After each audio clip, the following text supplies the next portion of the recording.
Amém. Poucas vezes eu ouvi um amém tão baixinho quanto dessa vez. Eu acho que vocês concordaram com a minha oração. Amém, meus irmãos amados? Amém. Muito obrigado. Obrigado. Eu entendo, eu compreendo que vocês estejam super atentos para ouvirem aqui. Eu quero lhes dizer, em primeiro lugar, o seguinte, tomando por base duas cartas de Paulo muito especiais, cuja leitura eu sugiro, completa.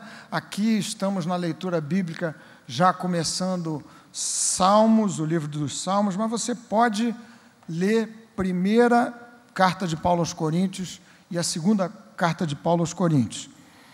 Acho que vai lhe fazer muito bem, tanto quanto tem feito ao meu coração. E por que eu sugiro Coríntios, essas duas cartas?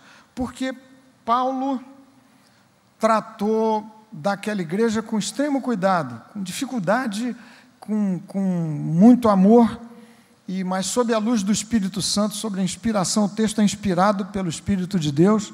As cartas tratando de recomendações, de mandamentos, de orientações a uma igreja que vivia uma situação muito complicada. Eu vou exemplificar aqui, tentando trazer um pouco para esses nossos dias.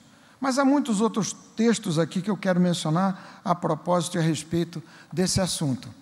No momento, o que me parece, como lhes disse, pela graça de Jesus, nossa igreja vivendo bem em paz, mas falando da observação média do ambiente evangélico brasileiro, sem generalizar, mas falando da média, falando de algumas considerações que vou fazer na observação da face mais visível do povo evangélico no país, falando a partir de algumas vozes que falam em nome dos evangélicos e que são das vozes, se não mais representativas do povo evangélico, pelo menos as mais ouvidas, por sua estridência, pelo tamanho das suas igrejas ou por outros motivos quaisquer. Então, falando nesse sentido, tomando a média, e não falando especificamente da nossa comunidade, mas compreendendo que parte dos problemas que eu vou citar aqui podem, claro, obviamente, nos afetar. Esta a razão principal de trazer essa discussão aqui e essa mensagem para essa noite. Eu quero lhes dizer que no meu coração me parece que esse momento levantou, esse momento político no Brasil, e a discussão vindo muito fortemente para dentro das igrejas brasileiras, esse momento levantou e tem levantado 3 ameaças sérias à Igreja de Cristo. 3 ameaças que eu quero lhe citar daqui. Não sem antes dizer de novo o seguinte, eu peço que vocês me ouçam aqui, especialmente os irmãos da Igreja Betânia, como seu pastor, porque, eventualmente, algumas considerações que eu vier a fazer podem não ser unanimidade nas vozes pastorais correntes. Mas aqui fala o pastor da Igreja Presbiteriana Betânia. Então, eu espero que você me ouça nessa condição, dado que vocês, me dirijo aos membros da igreja, são membros dessa igreja e têm eleito essa comunidade para ser a sua comunidade. Você não precisa, claro, concordar com 100% do que aqui se diz e dos rumos e do direcionamento da igreja, mas o natural, a bem da sua saúde espiritual e a bem da saúde da nossa igreja, é que você tenha um alinhamento no atacado, pelo menos, as linhas dessa nossa querida Betânia. Isso posto, os 3 ataques que lhe citei, me parece, para resumir, e você guardar no seu coraçãozinho. O primeiro deles é um ataque óbvio à unidade da Igreja de Cristo. Para mim, nós estamos sob um ataque, me refiro a um ataque que, segundo o próprio texto da palavra de Deus, vem do inferno. A nossa luta não é contra carne e sangue, mas contra principados e potestades. Então, não tenho dúvida nenhuma de que o inferno tem perpetrado contra a igreja de Jesus, de que fazemos parte, um ataque severo à nossa unidade. E esse ataque se vale de um veneno mortal, de uma arma absolutamente letal, que a Bíblia identifica como sendo contenda. Então, como lhes disse, pela misericórdia do Senhor, nós temos sido livres no atacado da nossa vida de comunidade local desse veneno mortal, mas ele nos ameaça. Então, atenção, meus irmãos e irmãs, estamos sob ataque do inferno. O que eu estou lhes dizendo é o óbvio, porque a Bíblia o declara fartamente. Mas, nesse ponto, esse ataque tem como alvo a unidade da Igreja de Cristo, pela arma letal da contenda. Paulo tinha muitos problemas a tratar na igreja em Corinto, vários problemas. Se você for ler a carta, você vai ficar impressionado com a complexidade, a diversidade dos problemas que ali havia. Mas o primeiro deles é o problema da contenda. Diz Paulo assim na sua primeira carta aos Coríntios: pois a vosso respeito, meus irmãos, fui informado pelos da casa de Cloé de que há contendas entre vós. Porquanto, havendo entre vós ciúmes e contendas, não é assim que sois carnais e andais segundo o homem? Paulo depois vai tratar de vários outros problemas naquela igreja. Mas o primeiro elemento atacado naquela igreja era a sua unidade, pela via dessa arma mortal que Deus odeia, que é a contenda. Arma lançada pelo inferno e pelo diabo.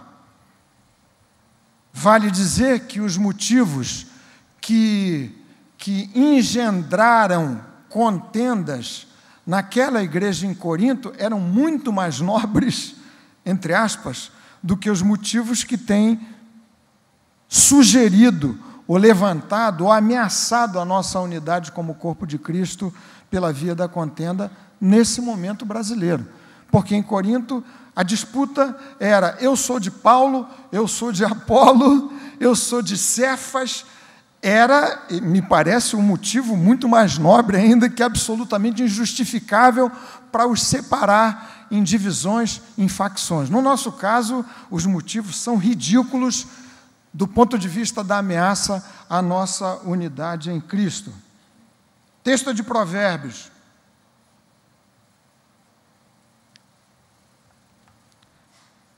Seis coisas o Senhor aborrece, e a sétima sua alma abomina: olhos altivos, língua mentirosa, mãos que derramam sangue inocente, coração que trama projetos iníquos, pés que se apressam a correr para o mal, testemunha falsa que profere mentiras, versão antiga de fake news, e o que semeia contenda entre irmãos. O texto diz, de Provérbios: seis coisas o Senhor aborrece, e a sétima sua alma abomina: o que semeia contenda entre irmãos. Obra típica e própria do adversário. Você sabe, o diabo, nos seus desígnios infernais, pode usar você. Não se assuste com o que eu lhe vou dizer. Qualquer um de nós. Ele colocou uma palavra, sugeriu, soprou em Pedro, uma palavra que não for o discernimento do Senhor Jesus Cristo, teria soado como uma palavra amiga. Você se lembra do texto? Então, esse é o primeiro ataque. Pela graça de Deus, não é o que na média se tem passado aqui entre nós, mas meus irmãos e irmãs, eu não tenho Facebook, mas tenho percebido no ambiente evangélico algumas situações absolutamente inacreditáveis. Inacreditáveis. Você sabe que isso tem se passado assim. Inacreditáveis. Insultos, termos muito pesados, pelo simples fato de discordarem-se uns dos outros. Protofascista de um lado, comunista que merece ser torturado e morrer de outro, e eu não me refiro à voz do lado de fora do ambiente evangélico, me refiro a prints que me foram passados, eu que não tenho Facebook, de troca de ofensas envolvendo o povo do Senhor, pelo menos a igreja visível, nesse conceito da teologia que distingue a igreja visível da verdadeira igreja de Cristo. Mateus capítulo 5, do verso 21 ao verso 26, diz Jesus num texto complexo e muito agudo. Ele diz assim: e quem proferir um insulto a seu irmão estará sujeito a julgamento do tribunal, e quem lhe chamar tolo estará sujeito ao inferno de fogo. É um texto pesado, muito sério. Então, a mim me parece que esse é o primeiro elemento que tem sido posto sob ataque, tão fundamental na experiência e na vida da igreja de nosso Senhor Jesus Cristo, da qual nós fazemos parte. A unidade da igreja. A unidade da igreja. Torno a lhes dizer, na minha avaliação, que pode ser enviesada na qualidade de pastor, Deus nos tem protegido desse veneno. Mas por que eu trago esse assunto no púlpito? É porque essas coisas têm circulado no ambiente evangélico e cristão, pelo menos esse da igreja visível. E como hoje, todos nós, mesmo quem não tem Facebook, não tem Instagram, não tem Snapchat ou qualquer outra coisa do gênero, você ouve, você vê, essas coisas circulam de um lado para outro, a ponto de alguém me dizer, eu não tenho visto nenhuma diferença entre o vozerio do lado de fora da fronteira da igreja, falando igreja no sentido lato do termo, e do lado de dentro da fronteira da igreja.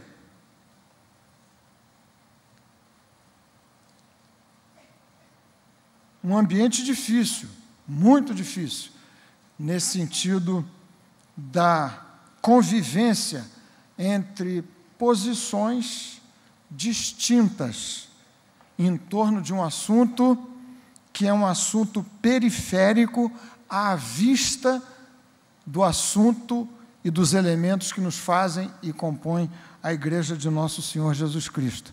Ambiente tão diferente que me permitam aqui contar o que talvez vários de vocês não saibam da história da Betânia.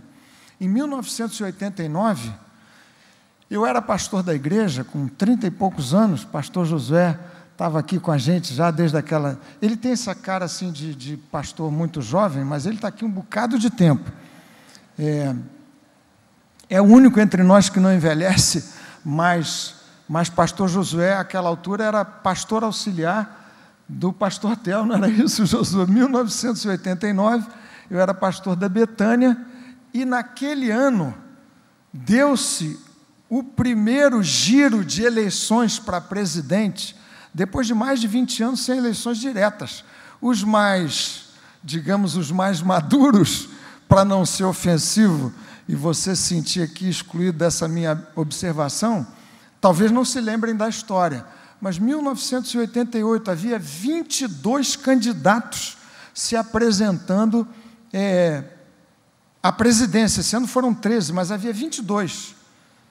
Pasmem vocês, Lula, Brizola, Fernando Collor de Mello, Paulo Maluf, quem mais? Mário Covas, já falecido, eram vários, eram 22. E essa igreja Betânia promoveu um debate entre representantes das várias candidaturas, um debate maravilhoso, pacífico, super abençoado, amistoso, cotejando visões diferentes. Como a gente não conseguiu trazer os principais candidatos à presidência da República para discutirem aqui com a gente, alguns irmãos, vários irmãos, se apresentaram para defender cada uma dessas candidaturas. Para poupá-los, eu não vou dizer quem defendeu quem, né? Alguns estão aqui como testemunhas da história e eu me reservo o direito de não dizer quem fez a defesa naqueles exercícios que às vezes você faz na escola, na faculdade e tudo mais. Foi ótimo, excelente, mas hoje a gente não teria, seria talvez uma imprudência propor uma situação semelhante assim. Então, o primeiro ataque é ataque à unidade da igreja, na forma desse veneno mortal que é a contenda, que Deus tanto condena e que Ele, segundo o texto da sua palavra, odeia. O segundo ataque é um ataque talvez muito mais sutil do que esse, que é mais explícito, mais escancarado. Você não tem nenhuma dúvida se os termos em que crentes se tratam são termos semelhantes aos que eu usei aqui, insultuosos, ofensivos. Você não tem a menor dúvida da procedência, da natureza daquele ataque. Mas existe um mais sutil, e esse eu queria mencionar para vocês também. Ele é um ataque à identidade do crente, à identidade dos cristãos. A questão é que, diferentemente de todas as outras eleições, essa tem sido tratada com um tipo de argumentação bíblica que precisa ser passada a limpo, e é isso que pretendo fazer aqui, sem esgotar absolutamente um assunto tão vasto. Mas, insistentemente, eu mesmo tenho recebido, olha, gente, a quantidade de vídeo para lá e para cá que eu recebo, agradeço a vários irmãos, vocês têm me poupado muito aqui na nossa igreja, mas, eu tenho tido a possibilidade de manter uma conversa muito interessante, boa e saudável com alguns de vocês. Aliás, como já falei da outra vez, estou plenamente aberto a conversas que expandam aqui esse assunto num café, desde que você pague o café, porque em outras bases vai ser mais difícil. Mas, enfim, existe uma voz, que não é a voz da nossa igreja, que não é a voz unânime, mas uma voz bastante forte, estridente, e que vai e vem, insistindo no ponto seguinte: cristão verdadeiro não vota dessa forma. Isso tem sido dito repetidamente. Cristão verdadeiro não vota desta forma. O corolário dessa afirmação significa dizer, o desdobramento dessa ideia, verdadeiro cristão só vota de um jeito, é que quem vota de modo diferente não é verdadeiro cristão. Esse é o ponto. Acho que vocês puderam captar aqui a minha linha de raciocínio. Isso tem sido dito, não desse púlpito, mas insistentemente. E o que se pode, isso é livre, todo mundo é livre para usar qualquer tipo de argumento, e há muitos argumentos, muitos sólidos, contraindicando determinadas posições políticas, muitos.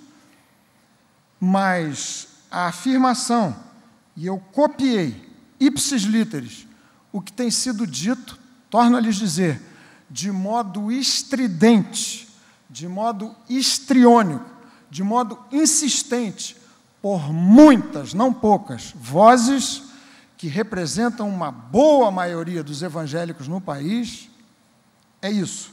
O verdadeiro cristão não vota nesta direção ou naquela direção. Esse conceito afronta simultaneamente várias proposições bíblicas. Eu vou ficar com duas somente. A primeira é a de que o que nos define como cristãos é a nossa profissão de fé em Jesus. Romanos capítulo 10, verso 9, você conhece o texto. Se com a tua boca confessares a Jesus como Senhor, e em teu coração creres que Deus o ressuscitou dentre os mortos, serás salvo. Ponto final. Se existe alguma coisa que define quem é ou quem não é cristão, a priori, é a nossa profissão de fé em Jesus. Jamais a sua escolha, a sua opção política, as suas escolhas morais vão definir o caminho da sua salvação. A salvação vem pela graça de Deus em Cristo Jesus, o nosso Senhor. Evidentemente que um salvo vai ter que frutificar. E aí é outra discussão, são outras evidências. Se o mesmo raciocínio da definição da nossa identidade for ser visto não como rota da salvação, alguém poderia argumentar comigo, mas não se está dizendo que esse é o caminho da salvação. O conceito é esse. Por isso é que eu disse que nós estamos debaixo de um ataque sério, gravíssimo. Isso é o coração do Evangelho. Se disser, mas as evidências de um regenerado têm que aparecer, absoluta verdade. Pelos frutos os conhecereis. Mas você precisa, você conhece a Escritura Sagrada que identifica tais frutos na forma do que disse Jesus e do que disse, por exemplo, João na sua primeira carta várias vezes. Aquele que diz estar na luz e odeia o seu irmão, até agora está nas trevas. Todo aquele que não pratica a justiça não procede de Deus, nem aquele que não ama o seu irmão. Então, de Jesus, pelo lado do caminho, do acesso à transformação de pecadores em verdadeiros cristãos, está a confissão de fé em Jesus. O que acontece independentemente de qualquer opção moral, ou muito menos política. Do lado das evidências do salvo, e que o salvo tem que apresentar, a Bíblia é farta em argumentar para o lado desse tipo de fruto, fruto do Espírito. Nós sabemos, diz João um pouco mais, que já passamos da morte para a vida, ou seja, somos salvos, andamos na luz, porque amamos os irmãos. Aquele que não ama permanece na morte. Aquele que não ama não conhece a Deus, porque Deus é amor. Então, primeiro ataque é um ataque à saúde da igreja nessa perspectiva das relações interpessoais, entre irmãos. Ataque à nossa unidade. Por conta de uma dificuldade para aceitar visões e perspectivas diferentes, por conta da falta de sobriedade em muitos ambientes, pela misericórdia do Senhor, muito pouco entre nós, mas pela falta de tranquilidade de lidar com uma perspectiva que seja distinta, numa base civilizada, respeitosa e cristã.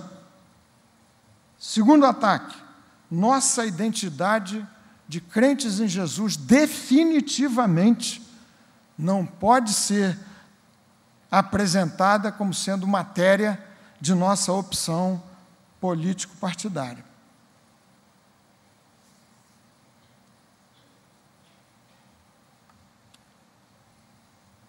Acho que vale a pena dizer para vocês que nossa igreja presbiteriana e eu me refiro à direção nacional da nossa denominação, nós somos presbiterianos, uma igreja de confissão reformada, nessa semana emitiu um comunicado a respeito dessa questão de opções variadas que se colocam diante de nós, agora menos, porque já estamos no segundo turno. Diz o comunicado da Igreja Presbiteriana Nacional, a que nós estamos filiados, um trecho apenas: entendemos que os membros de nossas igrejas e seus oficiais e ministros têm liberdade de escolha nas eleições e a igreja, de maneira nenhuma, indicará em quem se deve ou não se deve votar. Essa é a visão da nossa igreja, da nossa denominação. Assim, nossa igreja se posicionou. Amém. Que bom que vocês estão aqui acompanhando essa meditação.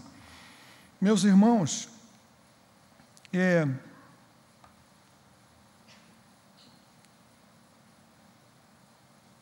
um terceiro ataque, correlato a esse anterior, é um ataque à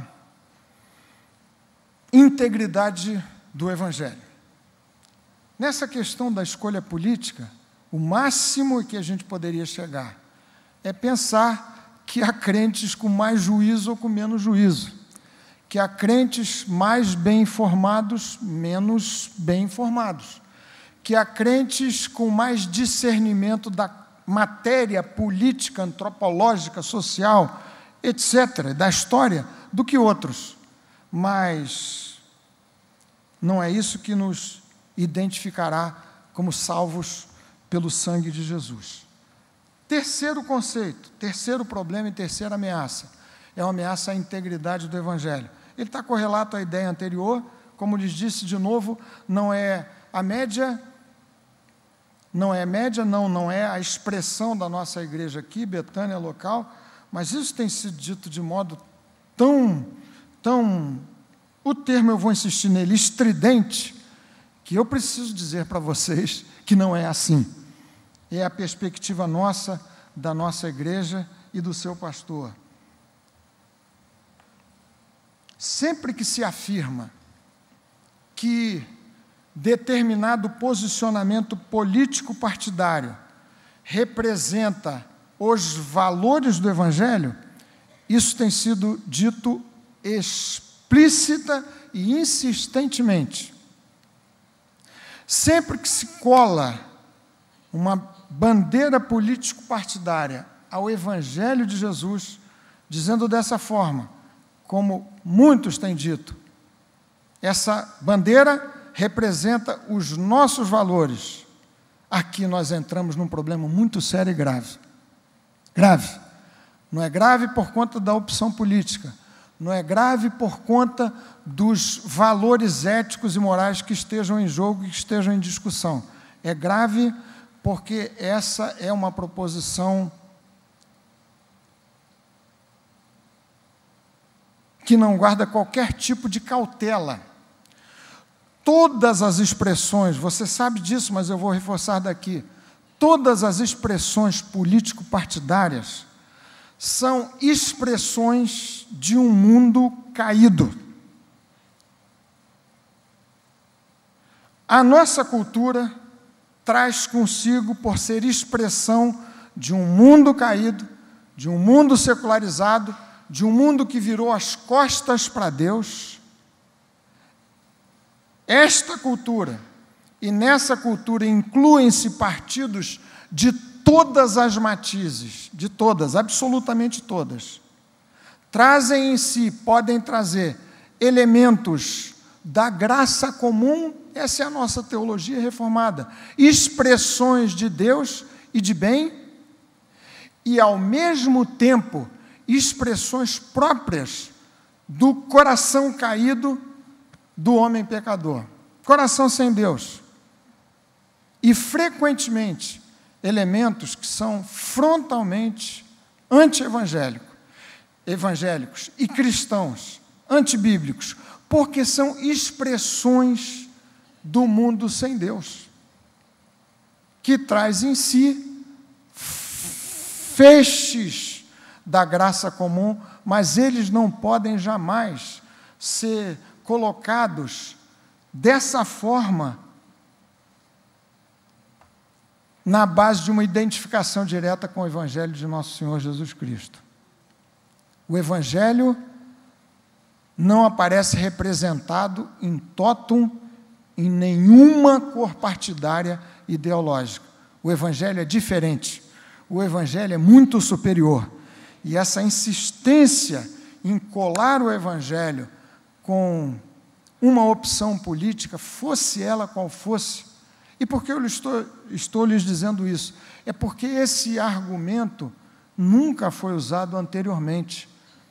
Houve igrejas que se posicionaram, aliás, me permitam lhes dizer, você pesquise um pouquinho da história e você vai ver que grande parte de um grupo expressivo que no Brasil apoia determinado setor político partidário, nas eleições de 2003 e de 2006, de 2010 e 2014, estavam no exato oposto das posições que agora associam aos valores do Evangelho de Jesus. O risco é que eu e você, se aceitarmos essa tese, nos percamos no que de fato é o Evangelho de Nosso Senhor Jesus Cristo. Vou lhes dizer outra vez, acho que vocês já compreenderam o ponto. Isso é um perigo enorme. O Evangelho é o Evangelho. Pode haver bandeiras profundamente evangélicas presentes em bandeiras político-partidárias, mas você não pode jamais comprar o pacote inteiro, porque saiba com absoluta segurança e certeza, estas bandeiras vão macular mais dia, menos dia, o Evangelho de Jesus, qualquer que seja a bandeira, ainda que houvesse possibilidade e há partidos, partido cristão. Estes partidos não representam a Igreja de Cristo. Eles não representam no seu ideário, qualquer que seja ele, a palavra de Deus. Meus irmãos, isso é tão óbvio, é tão claro. Então, a gente teria que baixar o nível da discussão para pensar, bom, este ponto aqui é antibíblico, é anticristão. Mas o grave é que tem sido vendida a ideia frequentemente, desde o primeiro turno, quando havia 13 opções diferentes de voto, essa fixação da imagem do Evangelho a alguma opção política em particular. Pastor Billy Graham, tão conhecido aqui de tantos de nós, um homem de uma reputação limpíssima, maravilhosa, falecido recentemente, fez, num certo texto biográfico, autobiográfico, um meia-culpa a respeito de um ponto na sua carreira, na sua vida. Lá pelas tantas, na sua vida, ele foi chamado para ser conselheiro de um presidente do Partido Republicano, presidente George Bush. E foi conselheiro durante um bom tempo. Depois o presidente George Bush viu num problema enorme. Quem conhece a história se lembra que ele sofreu um processo de impeachment. Esse pastor, Billy Graham, disse que essa era uma opção da qual ele se arrependeu amargamente, e ele nem se tornou cabo eleitoral daquele presidente, absolutamente, mas essa associação, disse ele, não foi boa para o seu ministério e para a sua vida. Mais uma razão para nós aqui procurarmos distância de qualquer afirmação de opção político-partidária. Agora, meus irmãos, me permitam aqui, nessa parte final da nossa meditação, pensar o seguinte: como é que nós devemos, como crentes em Jesus, nos comportar, nos portar à vista dessas várias ameaças? 3, a unidade da igreja, a identidade do crente e a integridade do Evangelho de Jesus. Primeiro ponto para você guardar no seu coraçãozinho: eu preciso mais do que nunca deixar Cristo reinar na minha vida. Os nossos excessos, e nisso inclui o excesso de ardor, o estresse máximo, a depressão profunda que eventualmente bate no coração de um de outro, não por conta da vitória ou da derrota de um seu candidato em particular, mas por conta do ambiente carregado, tudo isso deve levar a nossa vida e ao nosso coração uma reflexão. Quem reina? Não seria o caso de colocar de novo Cristo no centro da minha vida? Ele como base de sustentação das minhas grandes esperanças? Você sabe, isso é óbvio. Apostar meu coração, minhas emoções, em qualquer tipo de opção política, vai me levar à frustração e à desesperança rapidamente. Então, Paulo diz na sua primeira carta aos Coríntios, capítulo 7, e os que se utilizam do mundo, tal como a gente precisa fazer na forma de eleições e de participação nesse processo cívico tão importante, como se dele não usassem, porque a aparência desse mundo passa. Paulo escrevendo aos Filipenses, texto que vale a pena você registrar no seu coraçãozinho: seja a vossa moderação conhecida de todos os homens. Perto está o Senhor. Um coração temperado pela firme disposição de deixar Cristo reinar na sua vida. Ocupar o centro, Ele sim, dando a palavra final, reinando na nossa vida e no nosso coração. Você pode dizer amém? Amém. Meus queridos irmãos, uma outra recomendação muito forte da palavra de Jesus. Trocando uma mensagem aqui com um irmão muito querido do meu coração, especialmente, eu disse para ele, olha, eu receio que a gente, se não administrar esse ambiente, vai causar tristeza ao Espírito de Deus, podendo apagar o Espírito de Deus que está entre nós. E eu lhes confesso que esse é um temor grande no meu coração. Então, a palavra do Senhor nos diz assim: e não entristeçais o Espírito de Deus, no qual fostes selados para o dia da redenção. Carta aos Tessalonicenses, Paulo diz: não apagueis o Espírito. Carta de Tiago, capítulo 3, acaso pode a fonte jorrar do mesmo lugar o que é doce e o que é amargoso? Eu preciso dar outra vez amplo lugar ao Espírito de Jesus na minha vida e entre nós.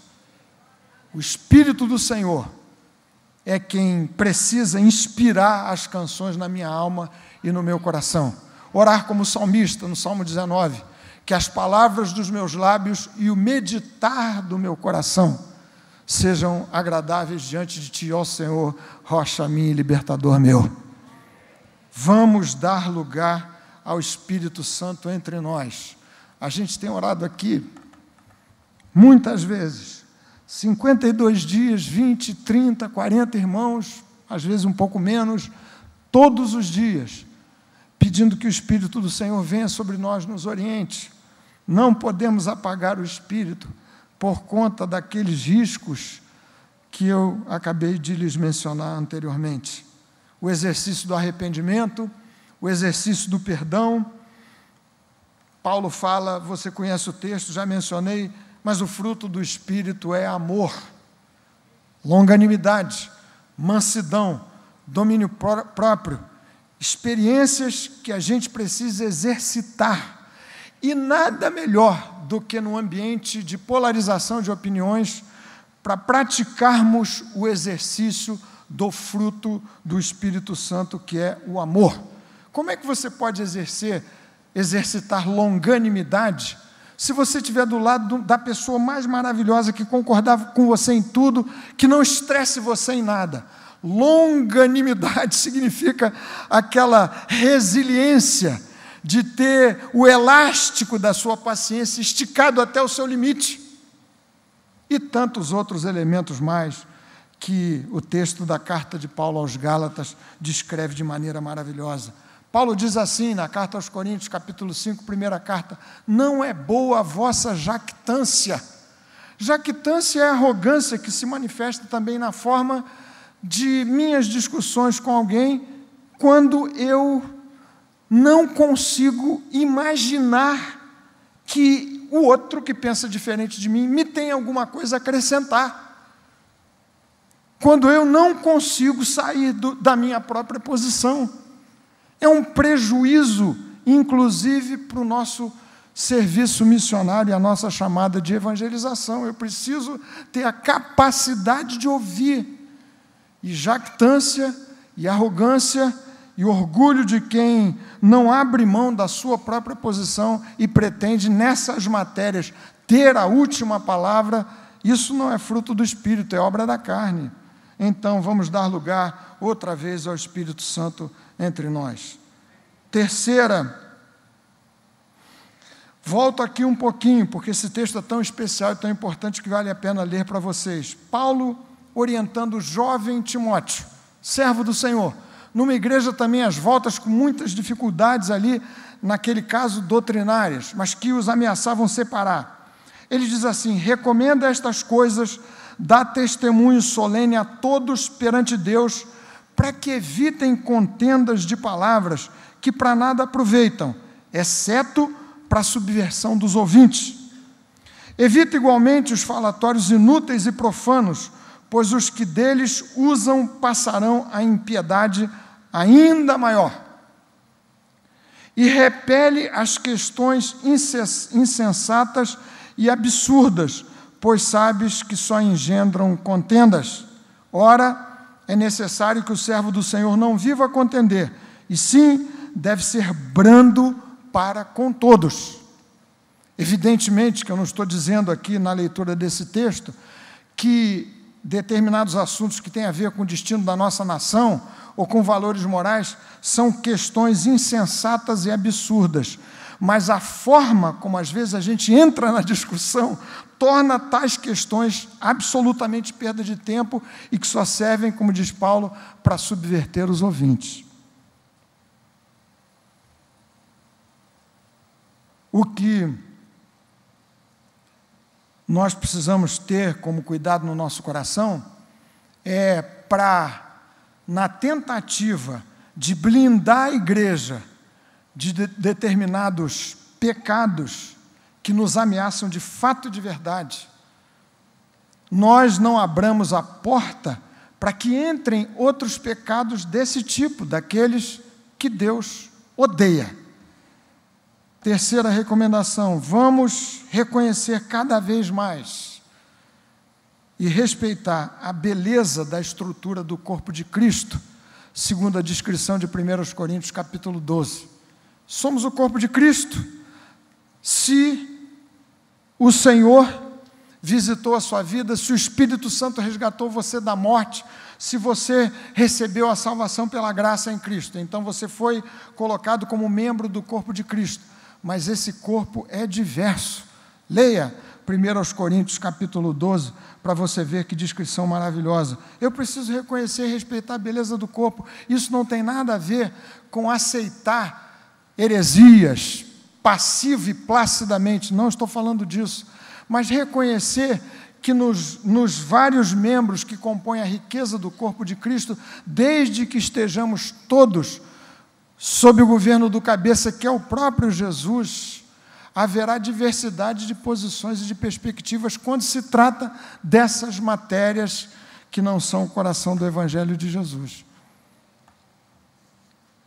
Você já pensou como seria estranha a nossa Betânia se aqui só houvesse flamenguistas? Eu acho, sinceramente, que seria muito bom, Marcelo. Mas a gente que é flamenguista, amplamente majoritários nessa querida Betânia, a gente precisa admitir que há coisas boas. Eu sei que tem que fazer um esforço enorme, mas admitir que há coisas boas em times como... Será que eu cito? Não, melhor não. Em outros times de outras cores, né? É claro que eu vou dizer para você que eu não mudo de time. Existe uma foto que corre por aí, fake news total. Eu fui uma vez, já faz 2 ou 3 anos, ou mais, convidado por irmãos aqui da Betânia para uma feijoada.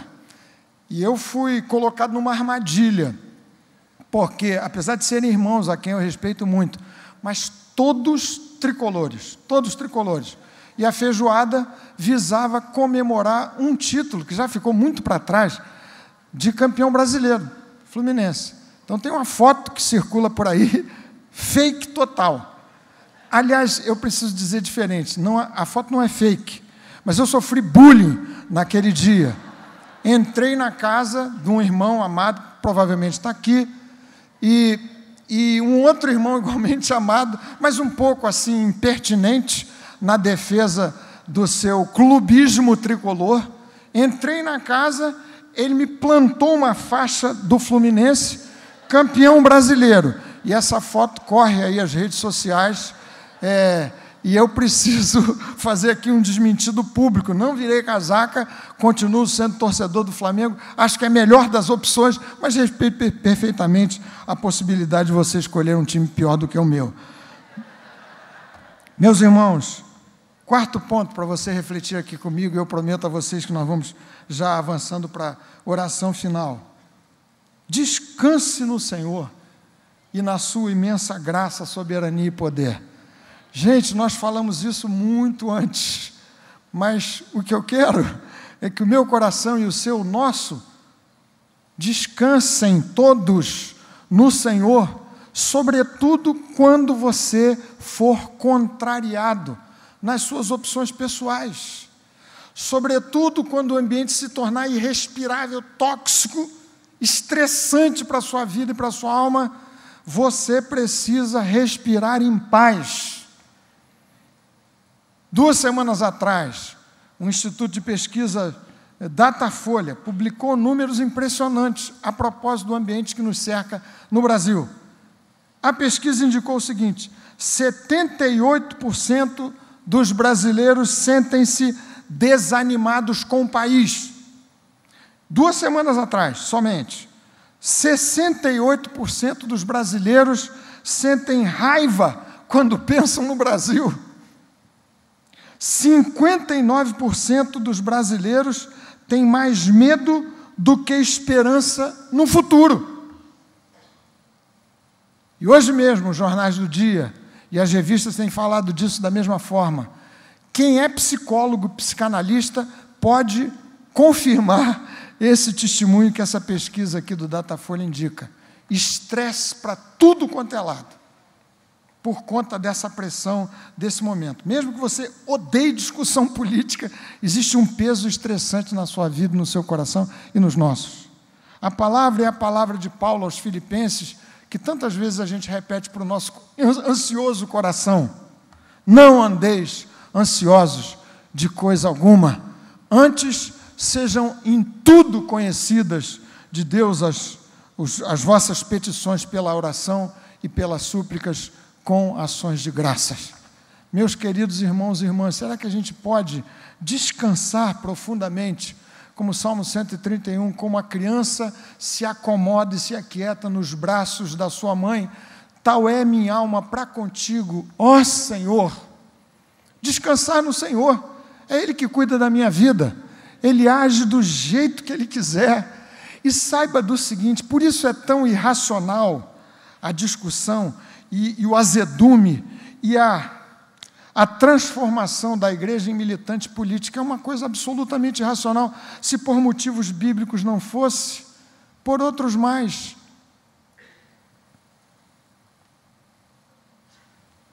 Meu coração precisa descansar no Senhor.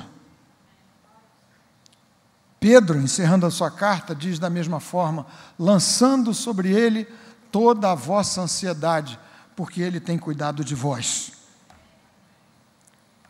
Quinta ideia, que eu sugiro com muito vigor para os meus irmãos e irmãs. Eu ouvi de alguns, percebendo a dificuldade de comunicação, a forma como crentes se tratavam nas redes sociais, pela misericórdia do Senhor, com a grande ressalva de que, salvo situações muito pontuais e isoladas, nossa igreja, graças a Deus, tem sido blindada desse veneno e desse mal. Mas alguém se sentindo desencantado e frustrado com o Evangelho e com a viabilidade da igreja. Alguns dizendo, olha, e eu não estou me referindo a um lado ou outro dessa polarização de segundo turno. Gente que simplesmente se desencanta por perceber que não há tanta diferença assim entre um grupo e outro, igreja visível e mundo. Eu preciso, no meu coração, mais do que nunca, insistir crendo no poder transformador do Evangelho de nosso Senhor Jesus Cristo.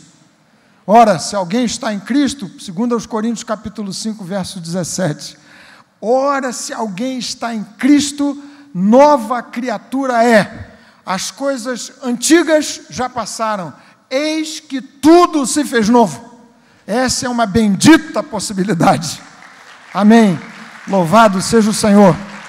E todos nós, diz Paulo, com o rosto desvendado, contemplando como por espelho a glória do Senhor, somos transformados de glória em glória, na sua própria imagem, como pelo Senhor, o Espírito.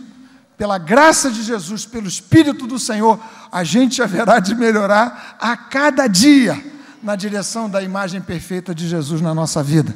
Então, que você nunca desista de crer no poder transformador do Evangelho de Jesus e na viabilidade da igreja.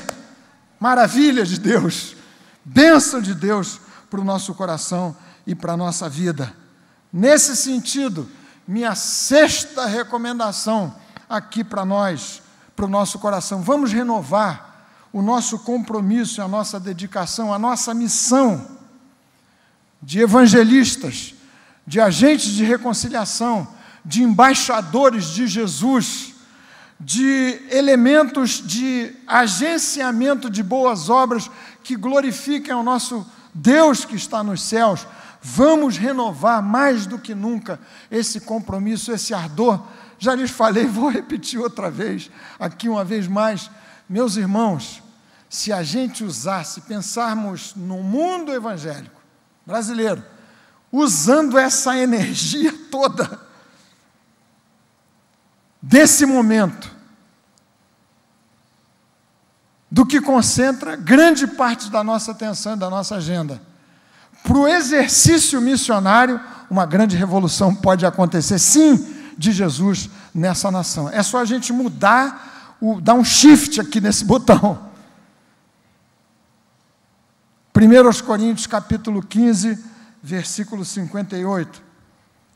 Portanto, meus amados irmãos, sede firmes e inabaláveis, sempre abundantes na obra do Senhor, sabendo que no Senhor o vosso trabalho não é vão. Bendito seja o nome do Senhor.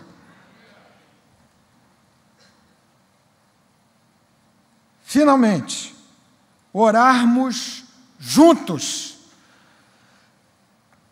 Oramos antes, estamos orando agora, mas insistirmos, orando juntos. E aqui eu vou fazer um apelo para vocês. Você continue, por favor, a orar via redes sociais. Isso é bom, ótimo, trocar pedidos de oração.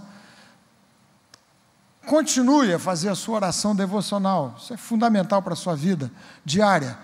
Mas, por favor, dê um pouco mais de atenção aos apelos para que a gente ore em conjunto. A nossa igreja hoje tem oração todos os dias, salvo engano meu, exceto na quarta-feira à noite. Os demais dias, e tirando o domingo, porque a gente se reúne aqui, todos os dias nós temos encontros de oração. Tenho feito apelos aqui, um deles foi feito na véspera das eleições, para as nossas vigílias. São vigílias, modo de dizer, porque a gente ora de 9 às 11 e pouco, 11h30 e tudo mais. Queria muito que os irmãos viessem em massa, para a gente ter um overbooking ali na sala do Salão de Cristal, são 50, 60, 70 lugares no máximo, que a gente sempre pudesse ter aquela sala cheinha, porque nada substitui essa oportunidade de oração integrado, o corpo de Cristo se apresentando, nós nos apresentando para orarmos todos juntos. Então, por favor, atendam a esses apelos. Certo, meus irmãos queridos? Amém? Amém. Orar para que as portas que Deus tem colocado diante de nós sejam amplamente aproveitadas, portas de serviço missionário para a glória de Jesus. Encerro lendo o texto de Paulo aos Coríntios, na sua primeira carta, capítulo 16, verso 9. Porque uma porta grande e oportuna para o trabalho se me abriu e há muitos adversários. Adversários que têm que ser vencidos com os joelhos dobrados, da nossa igreja, os meus e os seus. Atos capítulo 12, versos 5 e verso 12. Você lê depois o quadro. Pedro preso, depois de Herodes ter passado ao fio da espada Tiago, apóstolo. O texto diz: mas havia oração incessante a Deus por parte da igreja a favor dele, Pedro. Resolveu Pedro ir à casa de Maria, solto que havia sido por uma intervenção absolutamente milagrosa de Deus, que mandou um anjo abrir a porta da cadeia. Resolveu então Pedro, livre, ir à casa de Maria, onde muitas pessoas estavam congregadas e oravam. Que Deus nos ajude a vencermos esse difícil momento, aproveitando plenamente as oportunidades de exercício missionário, que esse tempo também igualmente nos haverá de abrir para a glória do Senhor. Amém, meus queridos irmãos e irmãs. Amém. Vamos nos colocar de pé.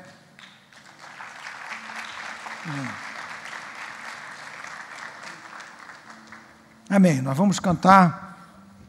Eu sei que a minha garotada querida aqui ensaia, prepara e tudo mais, mas eu fiquei com o hino no coração muitas vezes. Se for aquele manjado meu aqui, pode ser. Mas tem um que fala do Espírito Santo, que é uma invocação tão linda ao Espírito Santo. Vocês é que sabem aí, vamos ver lá. Tá bom? Nós vamos cantar. Não sem antes